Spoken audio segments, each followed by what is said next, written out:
Anong salita nyo? Tayo. Dahil po kami Negros eh. Ay.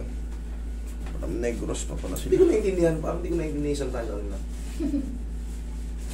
Ito, twisted dito. Pag gininto kayo doon. Masakit yan pagka dinidinan. Galing ko pala itong sila Negros. Oh. Bayawan. Baywan, Negros? Bayawan. Bayawan? Oo.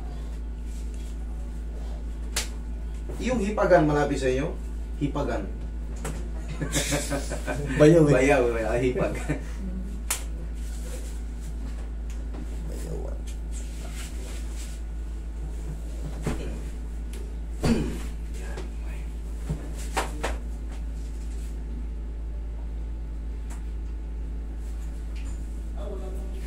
Pag maghihigap tayo, idol, tandyan. Di ba napapanood mo ako? Yan! Dati pa sa ano, sa Jeddah pa dati. Pag-aralan nyo yung mga tinuturo ko kasi hindi ko yan ilalabas sa video kung hindi ko yan na-experience o hindi ko yan sinubukan sa iba na nakaayos. Tandaan nyo yung mga yan, mga video natin yan. Pag napapanood nyo, pagka alam nyo yung problema kayo sa Diyos, sundin nyo yun kasi safe yan ituturo ko sa inyo. Kasi kung di safe yan sa akin, eh sira na rin kasi lumalagitik na rin yung panga ko yun. Ano? Kaya, minsan nagkakaroon ako rin ng parang lakjo-lakjo. Pero nakokontrol ko yan, syempre ako nag-a-adjust eh. Kaya pinuturo ko sa inyo kung ano yung pangontra. Bago ba kayo mag-lakjo, makokontrol nyo na. Okay?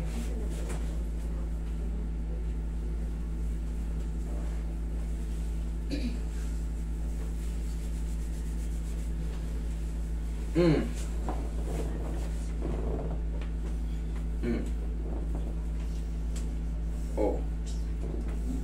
Okay. Okay na. Oh. Thank you. Worth it daw ang Negros nila Negros Travel. Okay, sige. Ingat kayo.